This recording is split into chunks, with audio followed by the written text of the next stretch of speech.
রামু একজন গরিব কৃষক। তিনি পশ্চিমবঙ্গের এক ছোট গ্রামে থাকেন। তার সামান্য কিছু জমি আছে, যেটিতে সে চাষাবাদ করে। প্রতিদিন সকালে উঠে সে মাঠে যায়, নিজের হাতে জমি চাষ করে। তার আর্থিক অবস্থা ভালো না, তবুও সে কঠোর পরিশ্রম করে। বর্ষাকালে সে ধান চাষ করে, আর শীতকালে গম ও শাকসবজি।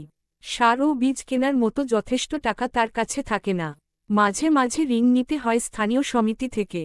তারপরও সে আশা ছাড়ে না। তার স্ত্রী গরু ছাগল পালেন, আর 2 সন্তান স্কুলে পড়ে। রামুর স্বপ্ন, তার সন্তানরা যেন লেখাপড়া শিখে বড় হয়।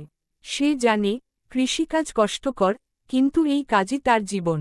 সরকার থেকে যদি সাহায্য পায়, তাহলে সে আরও ভালোভাবে চাষ করতে পারবে। প্রতিবছর যখন ফসল ভালো হয়, রামুর মুখে হাসি ফোটে। কিন্তু খারাপ আবহাওয়া হলে অনেক ক্ষতি হয়। তবুও রামু সাহস হারায় না। তার জীবন কষ্ট।